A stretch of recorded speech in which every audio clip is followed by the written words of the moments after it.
Virat chilli powder అన్ని రకాల వంటలకు పచ్చళ్లకు సరైన chilli powder. No colour, no chemicals.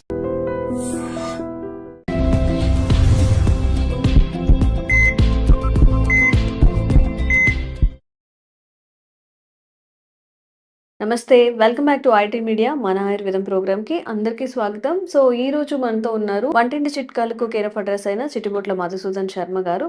చాలా మందిలో ఉండే ప్రాబ్లం మోకాళ్ళ నొప్పుల గురించి ఈరోజు తెలుసుకుందాము. చిన్నవాళ్ళ నుంచి పెద్దవాళ్ళ వరకు కూడా మోకాళ్ళ నొప్పుల సమస్యలతో బాధపడుతున్నారు. మరి ఇంట్లో ఎలాంటి చిట్కాలు పాటించి లేదా ఏదైనా రెసిపీలతో తగ్గించుకోవచ్చా, ఎలా ఉంటే మోకాళ్ళ నొప్పులు తగ్గే అవకాశం ఉంటుంది అడిగి తెలుసుకుందాం. నమస్తే సార్. నమస్తే అమ్మా. ఎలా ఉన్నారు సార్? బాగున్నానమ్మా. సో మోకాళ్ళ నొప్పులకి ఇప్పుడు ఒకప్పుడు పెద్దవాళ్ళలో, పెద్ద ఏజ్ వాళ్ళలో నడవలేకపోతుండేవాళ్ళు.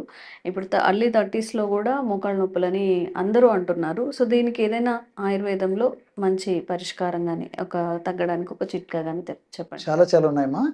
ఇంతకుముందు కూడా గత కొన్ని వీడియోల్లో మనం పైపుత మందుకు ఎలా ఔషధం తయారు చేసుకొని వాడుకోవాలి, పేస్ట్ ఎలా తయారు చేసుకోవాలి, అదేవిధంగా ఆయిల్స్ ఎలా తయారు చేసుకోవాలి అని కొన్ని మనం చెప్పడం జరిగిందమ్మా. అట్లే కడుపులో కూడా క్షేమదాయకంగా, సైడ్ ఎఫెక్ట్స్ లేకుండా, సైడ్ బెనిఫిట్స్ ఉండేటువంటి అనేక రకాలైనటువంటి ఒంటింట్లో దొరికేటువంటి ఆహార పదార్థాలతోనే ఔషధంగా మలుచుకొని ఎలా మనం తయారు చేసుకొని ఆ మోకాళ్ళ నొప్పి నుంచి ఎలా బయటపడాలో తెలుసుకోవడం జరిగిందమ్మా.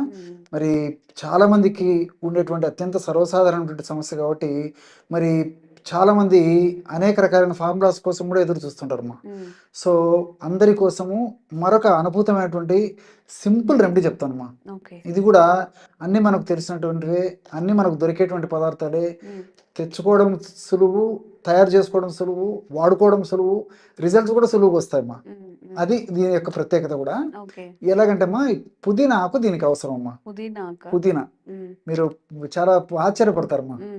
సడన్గా పుదీనా అంటే ఏదో రుచి కోసము, సువాసన కోసము మనం ఒంటి ఆహార పదార్థ ద్రవ్యంగా వాడుతుంటాం, కానీ ఈ మోకాళ్ళ నొప్పులు కూడా చాలా అద్భుతంగా పనిచేస్తుందమ్మా పుదీనా. దాంతో యాక్చువల్గా ఏమంటే మెంథాల్ అని చెప్పేసి ఒక కెమికల్ కూడా తయారు చేస్తారమ్మా. అది కూడా పెయిన్ రిలీవర్గా వాడుతుంటారు. ఈ యొక్క పుదీనా ఆకులను తెచ్చుకొని శుభ్రం చేసేసి, అంటే కడిగేసేసి, అదేవిధంగా తుడిచేసేసి బాగా ఆరబెట్టేసేసి పౌడర్ తయారు చేయాలమ్మా. సో పుదీనాకును ఆరబెట్టేసేసి పౌడర్ తయారు చేసుకొని 25 గ్రామ్స్ తీసుకోవాలి. అట్లే శొంఠి పొడి అమ్మా. శొంఠి పొడి కూడా మనకు మార్కెట్లో దొరుకుతుంది. అదేవిధంగా శొంఠి కొమ్ములు దంచి మనం తయారు చేసుకోవచ్చు. సో ఆ శొంఠి పొడి ఒక 25 గ్రామ్స్ తీసుకోవాలి. అట్లే నల్ల జీలకర్ర అమ్మా. సో జీలకర్ర 2 రకాలు. సార్ మామూలుగా వాడేటువంటి జీలకర్ర అందరికీ తెలిసినటువంటిదే. ఆహార పదార్థాల్లో వంటకాల సువాసనకు, రుచి కోసము ఏమో జీర్ణశక్తిగా ఉపయోగపడేందుకు మనం ఈ పోపుల డబ్బాలో ఈ యొక్క మామూలు జీలకర్ర పెట్టుకుంటాం అమ్మా. సో ఇక్కడ ఈ యొక్క ఫార్ములాకు వాడుకోవాల్సింది నల్ల జీలకర్ర.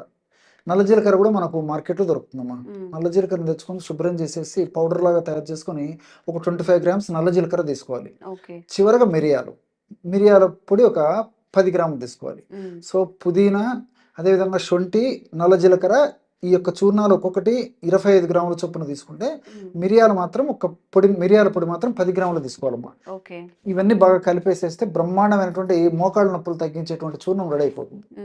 దీన్ని ఒక గాజు సీసాలో నిల్వ ఉంచుకొని రోజు ఉదయం ఆహారానికి ఒక 10 నిమిషాల ముందు, రాత్రి ఆహారానికి ఒక 10 నిమిషాల ముందమ్మా.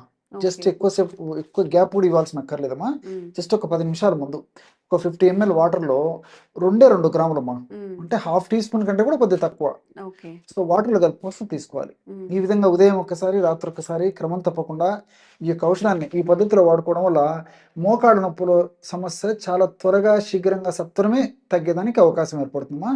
సో ఇందులో ఉన్నటువంటి ఔషధ గుణాలు అన్నిటిలో కూడా అమ్మా, పుదీనాలో కానీ, అదేవిధంగా శొంఠిలో కానీ, నల్ల జీలకర్రలో కానీ, అట్లే మిరియాల్లో కానీ, ఈ 4 పదార్థాల్లో కూడా అద్భుతమైనటువంటి మోకాళ్ళ నొప్పులను తగ్గించేటువంటి ఔషధ గుణాలు ఉన్నాయమ్మా.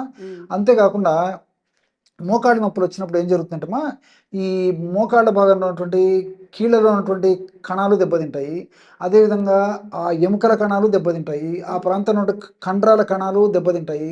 సో ఈ కణాలన్నీ దెబ్బతినడం వల్ల ఈ మోకాళ్ళ నొప్పుల సమస్య కలిగేటువంటి పరిస్థితి ఏర్పడుతుంది. కాబట్టి ఆ యొక్క కణాలను బాగా చైతన్యవంతం చేసి, ఆ కణాలకి, ఆ మోకాళ్ళ భాగానికి చక్కటి రక్త సరఫరాను కలగజేసేసి, అదేవిధంగా చక్కటి ఆక్సిజన్ కలగజేసేసి, మోకాళ్ళ భాగంలో ఉన్నటువంటి నొప్పి, పోటు, సలుపు, బాధ, అసౌకర్యం ఇవన్నీ తగ్గేందుకు ఈ యొక్క ఔషధం చాలా అద్భుతంగా పనిచేస్తుందమ్మా. ఓకే. కాబట్టి ఇది దీర్ఘకాలికంగా వాడినప్పటికీ అన్ని మనకు సైడ్ ఎఫెక్ట్స్, అన్ని మనకు సైడ్ బెనిఫిట్స్ ఉంటాయి.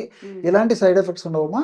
కాబట్టి ఈ విధంగా తయారు చేసుకున్నటువంటి ఔషధం అయిపోయిన తర్వాత మళ్ళీ ఫ్రెష్గా తయారు చేసుకుని వాడుకుంటున్నారమ్మా. ఓకే. ఎందుకంటే ఇది దీర్ఘకాలం పాటు మనం నిలువ ఉంచడం వల్ల ఇందులో ఔషధ గుణాలు కోల్పోయేటువంటి అవకాశం ఉంటుంటుంది. కాబట్టి మరి నేను చెప్పినటువంటి పద్ధతిలో తయారు చేసుకొని అయిపోయిన తర్వాత మళ్ళీ ఫ్రెష్గా తయారు చేసుకోవాలమ్మా. ఓకే. ఏదైనా చూర్ణ ఔషధాలంతా తయారు చేసిన తర్వాత ఒక 2 మాసాలకు మ్యాక్సిమం అంతేమ్మా. 2 మాసాల లోపల అయిపోయి చేసుకోవాలి. 2 మాసాల తర్వాత మళ్ళీ ఫ్రెష్గా తయారు చేసుకోవాలమ్మా. ఓకే. లేట్ అయిన కొద్దీ ఔషధ గుణాలు తగ్గిపోయేటువంటి అవకాశం ఉంటుంటుంది. కాబట్టి మరి ఈ పద్ధతిలో వాడుకోవడం వల్ల చాలా చక్కటి ప్రయోజనం చేకూరుతుందమ్మా. ఓకే. సో ఇవన్నీ ఇంట్లో తయారు చేసుకోలేము. బయట ఏదైనా స్టోర్స్‌లో రెడీమేడ్‌గా దొరుకుతాయని కూడా చాలా మంది అడుగుతూ ఉంటారండి. దీనికి ఏదైనా ఆల్టర్‌నేట్ అనేది బయట దొరుకుతుందా? చాలా చాలా ఉన్నాయమ్మా. హ్మ్. సో ఈ ఔషధం వాడుకుంటూ కూడా ఇప్పుడు మనకు దొరికేటువంటి ఆయుర్వేద ఔషధాలు కూడా వాడుకోవచ్చమ్మా. హ్మ్. లేకపోతే కేవలం ఈ యొక్క ఔషధం వాడుకున్నా సరిపోతుంది. హ్మ్. పరిస్థితి మరీ తీవ్రంగా ఉంటే కొన్నాళ్ల పాటు ఇప్పుడు మనం చెప్పుకున్నటువంటి ఔషధంతో పాటు ఆయుర్వేద ఔషధాలు కూడా వాడుకోవడం వల్ల హ్మ్. ఇంకా త్వరగా ఆ యొక్క సమస్య నుంచి బయటపడవచ్చమ్మా. ఓకే. ఎలాగంటే మనకు మార్కెట్లో హ్మ్. దశమూలారిష్ట అని దొరుకుతుందమ్మా. దశమూలారిష్ట. దశమూలారిష్ట. మూలం అంటే రూట్స్ అమ్మా, వేర్లు. ఓకే. ఓకే. అంటే 10 రకాలైనటువంటి వేర్లతో తయారు చేసినటువంటి ఒక లిక్విడ్ ఏదైతే ఉందో హ్మ్. దాన్ని దశమూలారిష్ట అంటారమ్మా. ఓకే. సో ఆ దశమూలారిష్ట కూడా నొప్పులు తగ్గించేందుకు, ముఖ్యంగా మోకాళ్ళ నొప్పులు తగ్గించేందుకు చాలా చక్కగా పనిచేస్తుందమ్మా. హ్మ్. అది మనకు మార్కెట్లో దొరుకుతుంది. అదేవిధంగా మహారాస్నాది క్వాథ.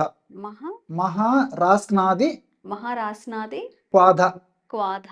రాస్న అంటే మనం ఏదో తాగే రాస్న అనుకుంటామా. ఆహా. మనం మామూలుగా ఈ డ్రింక్ రాస్న అనుకుంటాము. ఆ. రాస్న అని ఒక మూలికమ్మా, ఒక వేరు. మహారాస్నాది క్వాథ. మహారాస్నాది క్వాథ. ఓకే. అమ్మా ఇది సంస్కృత పదాలు కాబట్టి కొంచెం ఓకే. ఇది అలానే ఉంటాయా? ఆ నేమ్ తోనే ఉంటాయా? అదే నేమ్తో దొరుకుతాయమ్మా. అందుకే ఫస్ట్ది దశమూలారిష్ట. హ్మ్. దశ అంటే 10, మూల అంటే వేర్లు. హ్మ్. 10 వేర్లతో తయారు చేసినటువంటి ఔషధం కాబట్టి దశమూలారిష్ట. మహారాస్నాది క్వాథ. హ్మ్. రాస్న అనేటువంటి ఔషధం ప్రత్యేకంగా దాన్ని ఎక్కువ భాగం ఉపయోగించేసేసి తయారు చేసినటువంటి లిక్విడ్ ఏదైతే ఉందో దాన్ని మహారాస్నాది క్వాథ అంటారు. ఓకే. క్వాథ అంటే లిక్విడ్ అనే రూపంలో చెప్పుకోవచ్చు అమ్మా. హ్మ్. హ్మ్. కషాయం క్వాథ ఓకే. మనకు లిక్విడ్ రూపంలో దొరుకుతుంది. హ్మ్. సో ఈ 2 లిక్విడ్స్ దశమూలారిష్ట ఒక 10 ml, హ్మ్. మహారాస్నాది క్వాథ 10 ml. 20 ml అయింది కదమ్మా.